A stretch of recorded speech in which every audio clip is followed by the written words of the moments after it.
We're going to get started for our second speaker platform of the afternoon session. I'm Joel. I'm the MC, I guess, for this thing. We have Juliet and Harshit here. They're from, I guess, from Roblox or that? We'll give a presentation on RoAM-eo and Juliet. It's handled modern-day access governance.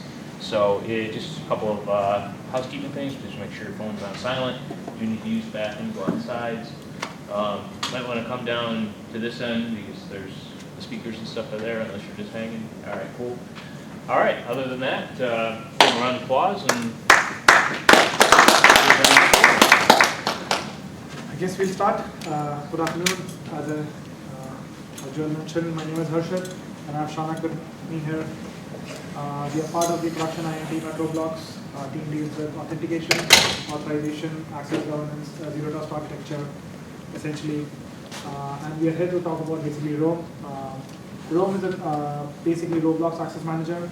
It's an access governance platform that we designed and built from scratch. The core problem RoAM essentially solves is that authorization existed everywhere, but governance does not. Teams already have systems that could enforce access, service permissions, groups, but there is no consistent way to manage the full lifecycle of access. By governance, I really mean who can request access, who approves it, how long that access should last, and basically how it gets provisioned, when does it expire, and whether can we audit the full lifecycle. Fundamentally, without this layer, access really tends to become fragmented. Temporary access really becomes fragmented, and it becomes permanent. Service owners carry operational burden, and security loses the visibility into why access was granted in the first place. RoAM solves this by sitting on top of existing authorization systems and acts as a governance layer. It does not force every team to rewrite their own authorization requests. Instead, RoAM manages the lifecycle around those. We'll walk through the problem, the architecture, how we rolled it out across teams, and what we would do differently now. So let's see, before RoAM, how was the picture? Every access system had its own workflow. Some teams used Slack bots, some used YAML configs, some used GitHub PRs, and some had custom UIs. And like every mature enterprise system, there was a healthy amount of ask the right person and hope they remember how it works. To make it concrete, SSH and database access were handled through SSH proxy with MySQL stored procedures and YAML-based regex matching. AD and Okta group access was done through Slack bots by basically inserting rows into MySQL. Kubernetes access is done through GitHub PRs, and it's also basically bypassable through Argo CD. Network ACLs are managed again through GitHub PRs, and our own generic authorization service handles authorization really well, but it does not really have any governance on top of it. Individually, these systems really work well. None of them are really bad systems. The problem is, each one solves in its own way. Each system has a different approval logic, different expiration behavior, different audit logs, and different exception paths.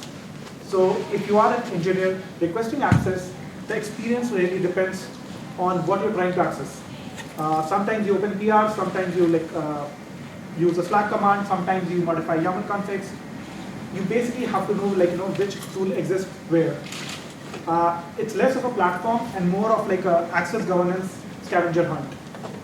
For engineers, basically that means it is very confusing, and sometimes it takes like a month just to get basic access to get it working. For service owners, it means they have to maintain their own access workflows, own approval rules, and own cleanup logic. For security, fundamentally this is a bigger issue on visibility.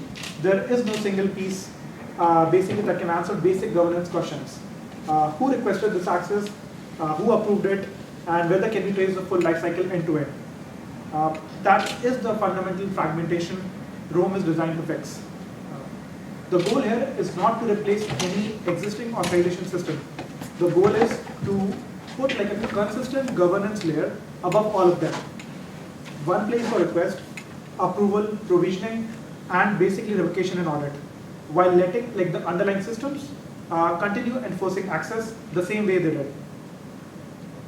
So, Why did we build it now? 3 things really made this a priority for us. The first was our reorg outages. So basically, a lot of access across systems is tied to workday attributes, octagroups, and hard-coded mappings inside individual systems. That really works until organization or reorg changes. And organization changes all the time. When teams are renamed, merged, or moved, each access across these systems reacts differently. Some mappings stop resolving, and some approvals go to the wrong owners, and some access gets removed unexpectedly. We saw this happen 2 or 3 times across the 3 months, where infrastructure teams lost SSH access and recovery took months. Ouch. Yeah, no, we had 3 set zeros at that time. This was a big signal. Access should not break just because your org chart changes. The second issue is really over-provisioning and policy drift. Because precise access is really hard to request and hard to manage, broad access really becomes the easy path. People would often ask for wider permissions than they actually need, because that is most likely the easiest path to request access. Access often was not revoked when people change teams, and over time, these policies really drift away from reality. One concrete example is our YAML-based access configuration. We had over 1,000 orphan YAML files, many with broad wildcard permissions. Nobody had the full confidence to actually understand how they map to active ownership, current team boundaries, and real business need.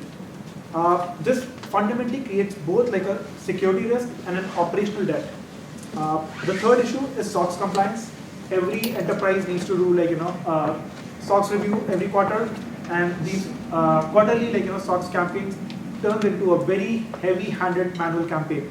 We have to pull database queries, export spreadsheets, reconcile records across systems, and ask teams to fundamentally validate access manually. It almost took us a month every quarter to do this, and even after all the effort, the result is not really good. Sometimes we have to redo them because somebody ran a wrong database query. We could answer different pieces of this question, but not the full governance story there. Who has access, who approved it, and why did they need it? All 3 problems fundamentally point to the same root issue in this case. Roblox really does not need another authorization system. We need really lifecycle management. We need one governance layer that can really sit on top of all these different production systems and provide a fundamental, consistent model for request, approval, expiration, revocation, and audit. That is what really convinced us RoAM really needed to exist. So there's a classic question build versus buy. We did not really start by assuming that we have to really build this for ourselves. Roblox already has a production, a traditional IG in place, and it really works well for the problem it is designed to solve. It works well for corporate applications, stable group-based access reviews, and basically standard joiner, mover, lever workflows. We also really tried extending that model into developer permissions. So we added Roblox developer access use cases into the existing IGA path, and for stable permissions, that really works well. But just as we pushed that roadmap into our production infrastructure access, the gaps really become clear. Production access at Roblox is not just a question of should this user be in this group. It is more contextual than that. It is is this person on call right now? Is there an active incident? Is this request tied to an SOX owner who approves this request? How long should this access last? 4 hours, 1 day, or 30 days? Is this target SOX scoped? Should this be auto-approved, or basically manager approved, or service owner approved? Traditional IGA really struggles in these 3 areas: scale, context, and infra awareness. Scale has been the biggest blocker because our production inventory basically is not a small list of static apps. We have hundreds of thousands of dynamic resources like services, hosts, namespaces, database tables, ACLs, and other infrastructure objects. They constantly change. Context was another big issue here. Production access depends on signals like ownership, pager duty, schedules, incident state, environment, risk level, and compliance scope. These signals exist across Roblox, but an IG system does not understand them deeply enough, basically to make the real-time decisions. Another bigger issue here is infrastructure awareness. SSH hosts, Kubernetes namespaces, database tables, they don't really map to a classic SaaS-style entitlements. You can force them into that model, but you'll have to really rebuild that translation layer yourself, and you'll have to maintain that. And one of the biggest issue that it leads to is an operational tech debt.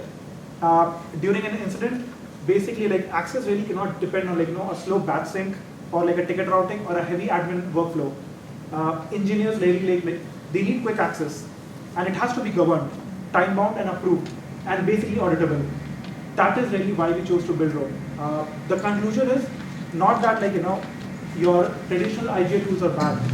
They are really good for corporate access governance. They work for Jira, Jira governance, Slack, all those are really good. The issue is production infrastructure access really needs a different layer.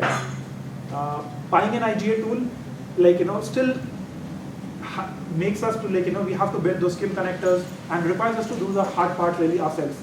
The infra-aware governance really basically needs to understand what Roblox resources are, what are the ownership incidents, and what are those basically the approval and the policy required. RoAM really makes this layer a first-class citizen. Instead of treating production access as a set of static groups, RoAM basically treats it as a life cycle. The request context and basically approval, it gives us a reusable governance pattern that is designed for production access, and it allows us to sit on top of existing authorization systems, and they can continue to do what they are good, and we can cover the entire lifecycle across Roblox.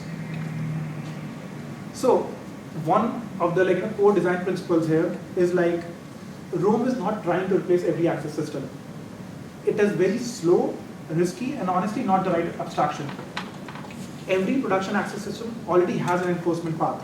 So we have our own generic authorization service, which is built over the open source solution Topaz. It knows how to make service level authorization access. AWS IAM basically knows how to grant your IAM permissions. Kubernetes IAM or ReBAC can basically handle a cluster or namespace access. Okta is great at providing identity and group membership. Safety systems have their own approval and enforcement needs. Apache Ranger is great at essentially handling data access policies.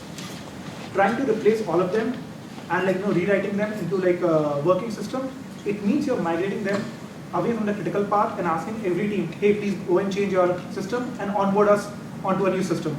This is very large platform projects really fail. They become too broad and essentially too disruptive and too politically expensive. So instead, we chose to separate governance from really enforcement. RoAM really owns the common lifecycle, and then it allows every backend system to enforce how the access is actually granted and enforced. RoAM does not need to know every low-level enforcement detail. It needs to know what access is being requested, who owns it, and what policy does it needs to apply, and where basically who needs to approve it, and how long it should last. And other details, it leaves to the underlying backend. So in this case, RoAM can just our user can just create an access request and get it approved. And for instance, in AWS, it can basically apply the actual access request. Before RoAM, every system had to rebuild essentially their own governance lifecycle in its own system. After RoAM, it's all really consolidated. Basically consolidates across 40 different access services into one. One system had its own request flow, another had its own approval logic, another handled expiration differently. Some systems have no expiration. Notifications are really inconsistent across these systems. Exceptions are really handled differently. Audit trails are basically scattered across tickets, logs, and GitHub PRs. This really creates a lot of duplicated work for every team and a fragmented experience for engineers. With RoAM, the fundamental model really changes. Each backend really keeps it trusted enforcement path, but no longer has to invent the governance workflow. RoAM becomes a central control plane. that can really manage all of access across Roblox.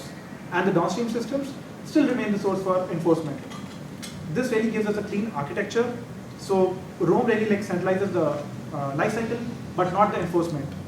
The distinction really matters here.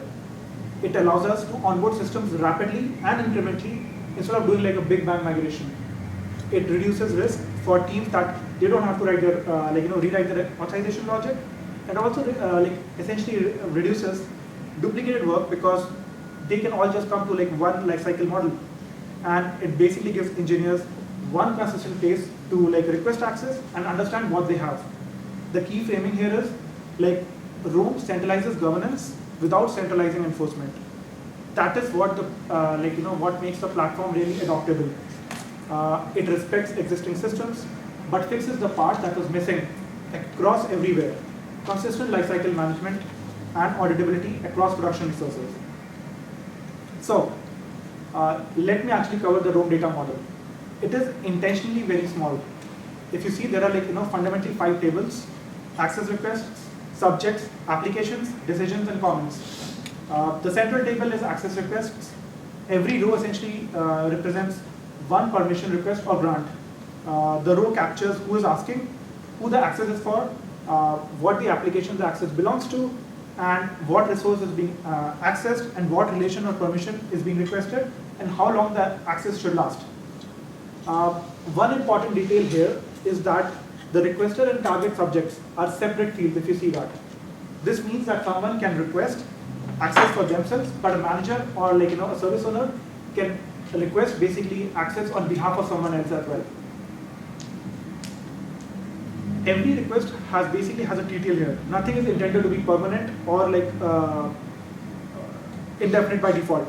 The request has an expiration time, and that expiration time becomes part of the RoAM lifecycle.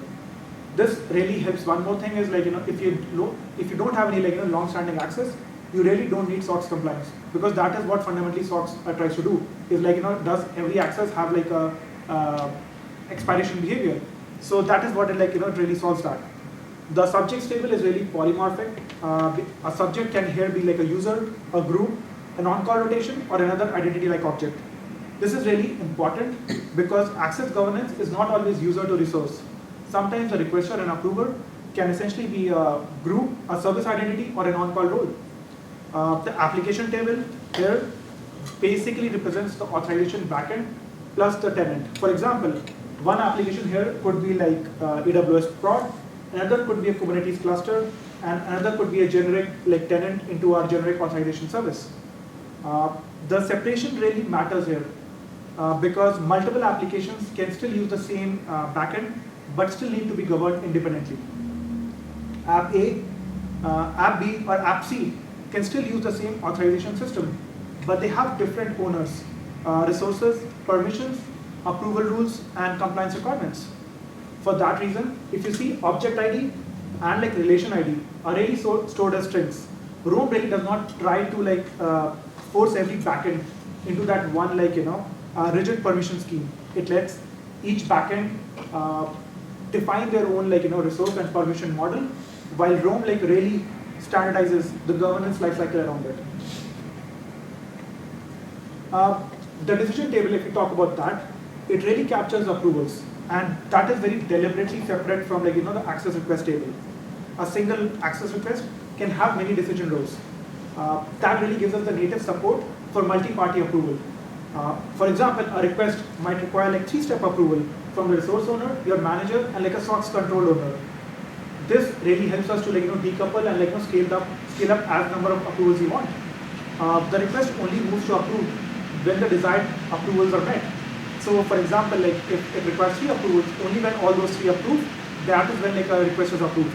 If rejection is existing, then basically the request is cancelled. Or if it is the required number of approvals are not met, then the request does not move forward. This design really helps us to avoid this hard coding approval workflows into the same request itself. Instead of treating every special case as custom logic, approvals become data. There's one more important thing here, which is the comments table. It is the audit thread. It captures context, discussion, justification, and review history attached to a request. We chose to have comments here essentially because we modeled this in favor of Brex. I'm not sure how many people are familiar with Brex. It's like Brex is a tool where you can submit budget requests and it goes through a multi-party approval and people can add comments and then eventually it's approved. This is something that is very important is that often today when you go and request a resource, the reason of why did you request a resource or what or there's a discussion around it that happens sometimes in Jira and sometimes in Slack, and that context is really missing from the request. So what matters is when the request is approved, and if I as a security engineer have to go and audit that, there is I have to follow 3 different places. So that's what really makes comments helpful here. So when you file a request, you can have that conversation just next to it and it gets stored. So eventually when you want to re-audit that request, you can go back and really look at that comments and see okay, this is the reason why. Sometimes and sometimes it's an exception. So that's also really helps us to understand why, what's the justification for that. There are a fundamentally few design choices worth calling out here. First, we use posters here instead of a key value store because audit and compliance questions are very join heavy. So that's why we went with the relational database. We frequently needed to answer who requested access and basically which application it belonged to and what comments or decisions were attached. Second, the request group ID. It allows us to support bulk request cleanly. If a user needs access to 10 resources, RoAM can fan out that really 10 first class requests into 10 rows while still grouping them together as one user action. Third is the flexible status IDs. We let us define the user behavior per object instead of really hard coding them into one global status into the system. This really gives us room to evolve the lifecycle over time. Finally, every essentially request goes to a transactional outbox for a same database transaction. So that essentially lets RoAM persist the state of change and publish the downstream reliably into event-based system without requiring us a two-phase commit. The main idea is that the data model really keeps the request data normalized, auditable, and lifecycle aware, while really being flexible enough to support many authorization patterns. I'll leave to Shaunak next. Thank you, Arshit. So now for the fun part, how it all works. Let's do this with a case study. So I work in IAM, manage a lot of the IAM related security tasks. And let's say for this case study, Harshit's no longer part of my team. He works on a different team. And I need access to a file in an internal file storage service, let's say an internal Google Drive or Dropbox or something like that. And that file's in there, and Harshit is the owner of the file. So think of a Google Docs, right? You guys have Google Docs, you want to request access to read a file, someone else has to approve it. That case study. How do we do this in RoAM? It's actually very similar and very simple. You go onto the RoAM web UI, find the object, request access for the subject, in this case it's my team, provide a time to live, expiry, justification, all of that.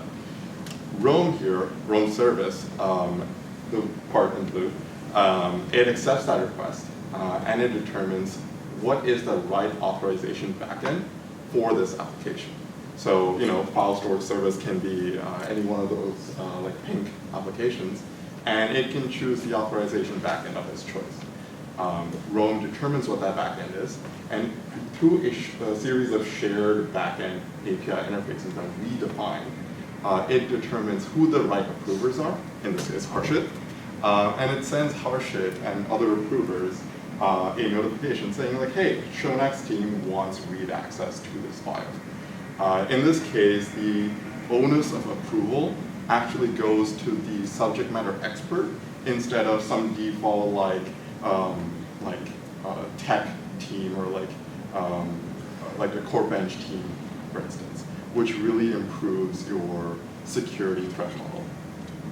Once the approver has checked out the request and approves, RoAM sends a request to the authorization backend again, saying hey, this is good to go, add that permission.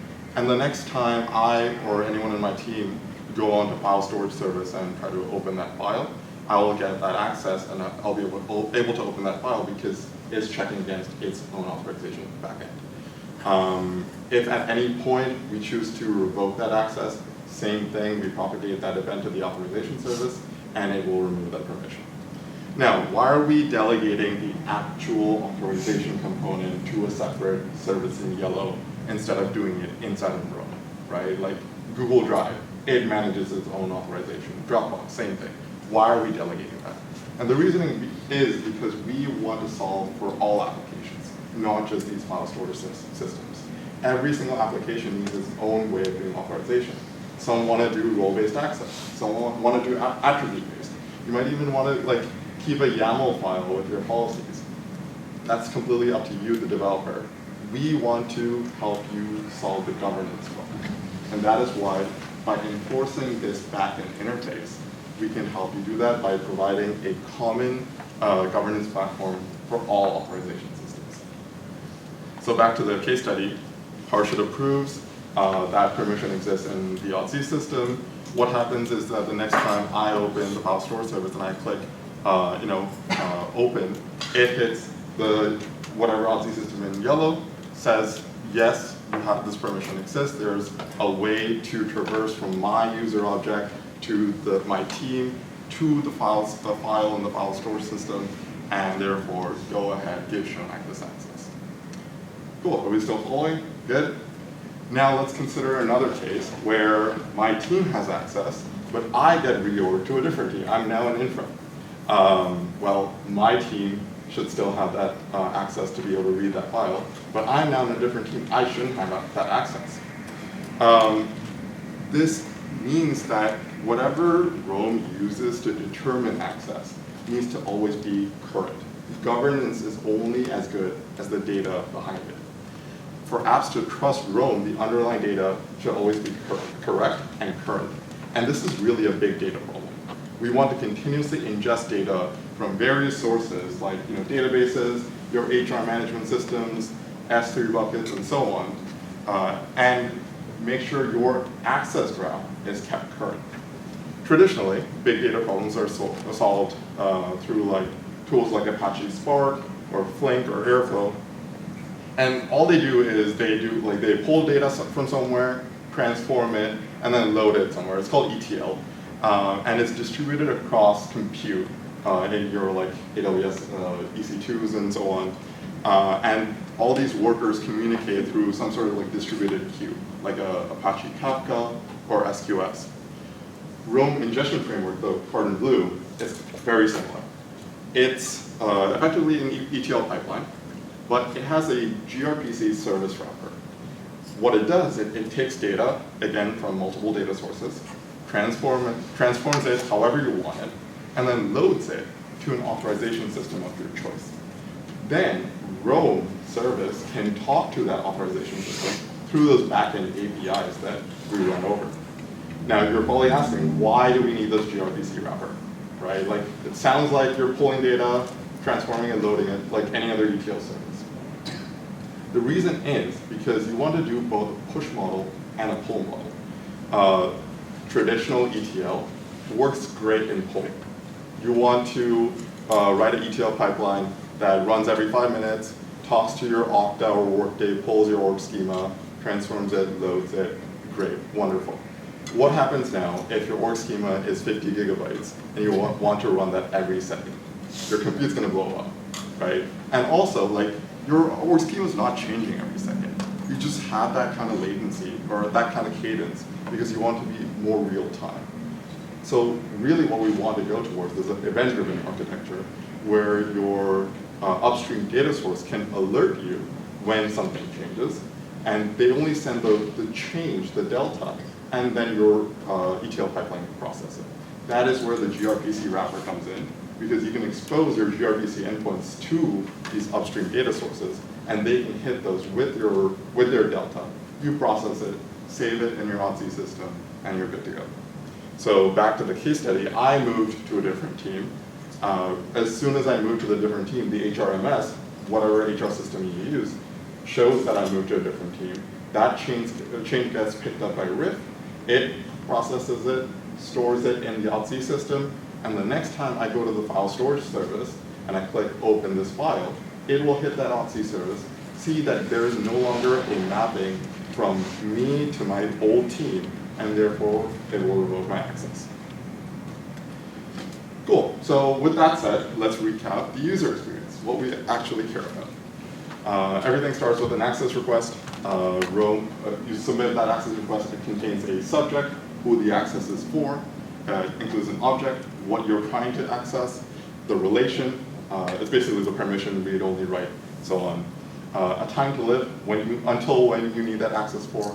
By default, we enforce time to live to always be existing. RoAM is ephemeral by default. We never want standing access. And of course, there's the justification. Harsha doesn't want to give me access to his files just because I want it.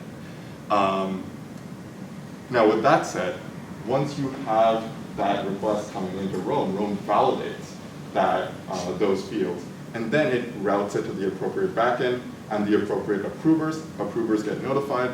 They approve or deny, and once all the approval requirements are satisfied, RoAM instructs the backend to grant the permission, and then also schedules an expiry event that it will call in the future. So if the TTL is 6 months, the expiry event will be scheduled for 6 months in the future, and when that event triggers, RoAM will then instruct the authorization backend to remove that permission. Note that every single state transition you see here is actually saved in an append-only audit log. This is crucial for the compliance audits that Harsha mentioned previously. When SOX comes to us, twice a year, they ask, hey, there's a super important data store with PII. I want you to tell me exactly who accessed this data store, how often, what kind of access. It took us weeks, sometimes months to do that. A lot of effort, and a lot of manual effort. With RoAM, it takes seconds, and it's self-service. So we can actually do important work. Also, what happens when your company experiences a security breach? Some user gets compromised, and you have to tell the government, especially if you're a public company, hey, what happened, and how much damage do you have? Before, it's really difficult to determine because you have so many fragmented systems. Now with RoAM, with the same process, you can determine, hey, this user got compromised. These are all the different accesses they had, and through certain behavior analytics, you can tell, hey, these were the access grants that they were able to use to do X, Y, Z. And that is a huge bonus for security. So, where does RoAM's impact live? It actually lives in two different places. There's security and productivity impact. On the security side, of course, our first customer for RoAM was actually a SSH proxy service that we built ourselves. So Roblox actually has a lot of our compute in our on-prem data centers, and we need our engineers to be able to SSH to those machines. We have millions of those machines and containers especially. And previously, when they tried to SSH those systems, the authorization call that the system would have to make, it took upwards of 650 milliseconds. With RoAM and RoAM's default authorization system that it really integrates well. Again, RoAM doesn't implement the authorization, but we have authorization systems that we integrate well with. We brought that latency down to 5 milliseconds. That's a huge bonus. We also saw a drastic reduction in standing access, replacing it with 4 to 8 hour just-in-time access. Because now requesting access is so easy, just literally click a couple buttons, if that. People just prefer that more. Engineers, they don't want to violate security concerns. It's just they want to complete their jobs. So they will do whatever is easiest. But if the secure process is easy, they will go for it. So now our SREs, our infra engineers, they are opting to use RoAM, even though they might have broad access, that access is very time bound. So the risk to exposure is very minimal. We also saw a dramatic increase in adoption of strong AuthZEN. So like I mentioned, the SSH proxy service that we implemented, that used a very inefficient way of doing authorization. Because RoAM integrates with much stronger and much more efficient authorization services, we opted to migrate that SSH proxy service to this new authorization system. And just like that, other services and other service owners are choosing to do the same thing. And as a result, we see a drastic organization shift towards a stronger security profile, which is a huge bonus as well. On the productivity side of things, we already mentioned the time to complete compliance audits drastically reduced. The time to complete access reviews. So if you are an SRE and you have broad access, you might want to periodically review what kind of access you actually use and what kind of access you don't really use. This would take you a lot of effort and a lot of time, which no one has. RoAM automates this by sending notification events whenever your time-bound access is about to expire a month ahead or 2 weeks ahead. And you can be like, oh, actually, I never used that access. I'll just go ahead and revoke it. And that way, we can continue to trim down your threat profile. And finally, deduplication. This is not a unique problem that people face across the industry. Everyone needs to manage their access. And every single team at Roblox has their own authorization system, and they're like, okay, let me build some way to govern that. We were able to go to more than 10 teams across Roblox, and we're like, hey, we're building a generic system for all of you. Give us the features you need. We will build it for you. You go focus on more important work. And that way, we're able to allocate our resources across the organization much more effectively. So again, just to summarize, better security metrics, faster adoption of authorization, simpler access requests, and better resource allocation were the top outcomes of RoAM. So having done all that, great things, great impact, if we went back in time a year, 6 months ago, is there nothing we would do differently? And of course not. There's always lessons learned. Let's go over the top 3. So if you remember the RoAM Ingestion Framework, the RIF architecture, it's an ETL pipeline. There's extractors, transformers, loaders. It's a distributed service. And in order to communicate between each of those workers, we needed a distributed queue. We chose to use Kafka. Kafka is great for that. It handles scale really well. You can configure it. However, just the nature of Kafka and distributed problems is that you need to work a lot to optimize it, configure it, and it's really difficult to debug. You can't exactly use a standard IDE debugger or console print statements. You have to rely on metrics and distributed logging to solve it, which takes a lot of time. And while we're doing this, we realized, hey, we're using a separate service called Temporal just to orchestrate our jobs. Temporal can do this for you. Temporal can build your workflows such that, here's a function that goes and fetches your data. Here's a function that processes it. Here's a function that enriches it. Here's a function that loads it to the authorization service. You can write that all in a temporal workflow, and Temporal will do your inter-process communication, your IPC, for you, which takes away a lot of the technical complexity of managing your Kafka cluster.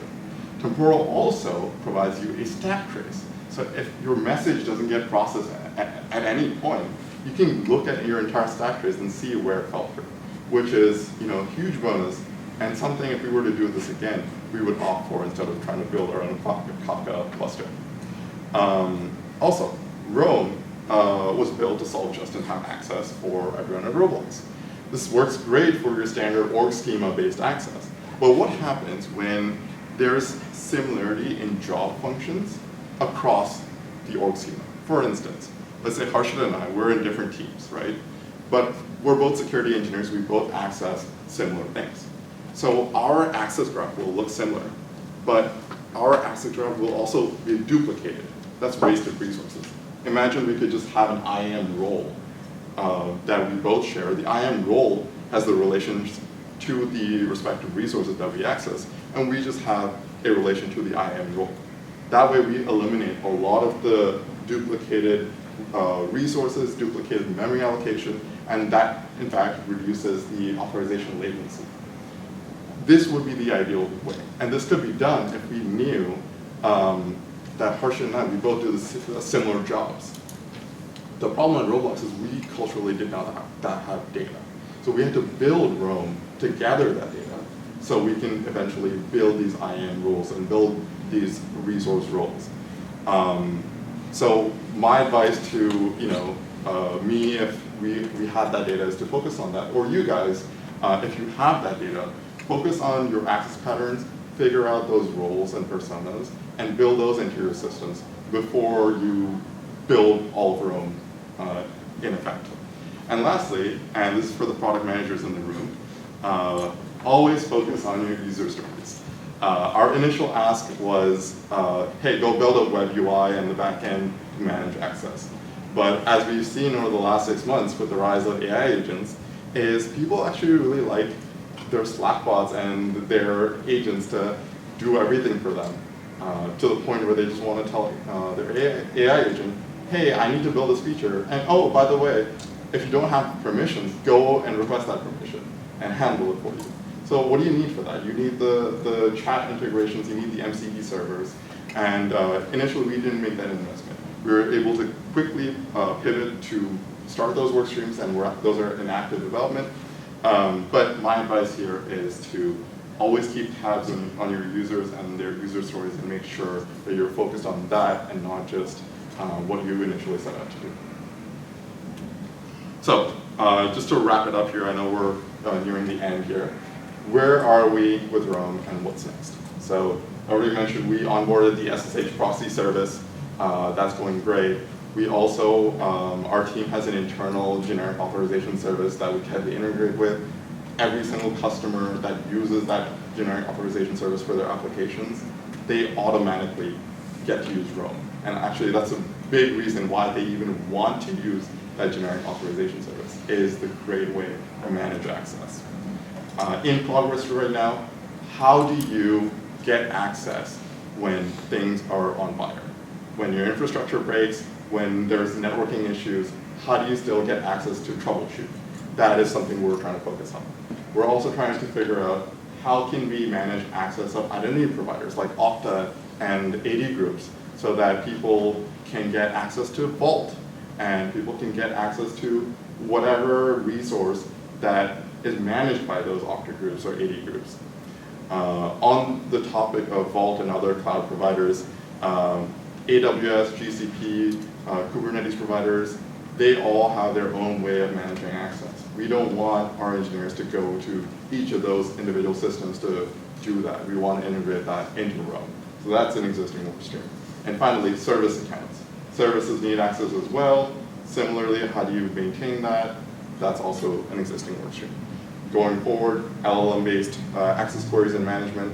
Imagine you just joined Roblox tomorrow, and you could just ask your LLM agent, hey, like I kind of don't know what I need to do, so just give me access so I can get working and hit the ground running.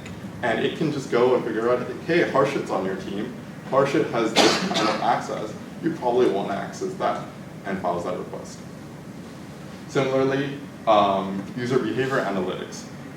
Imagine if you could just see, like, hey, like, you could get prompted, hey, like, you haven't used this access that you requested 3 months ago at all. Maybe it's time to deprecate that.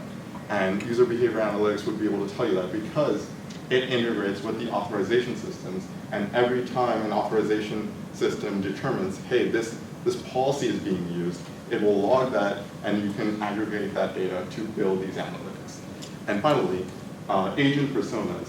You have these AI agents that live in different environments, in sandbox environments, in the cloud, on your machine. All of those have different threat profiles. So you probably want to manage that access differently in each case. So in those cases, we want to have RoAM support that out of the box as well. With that said, thank you all for putting up with us. I know this was a long talk, but I hope you guys learned something. It was really fun for us to work on it, and I hope it was fun for you guys too.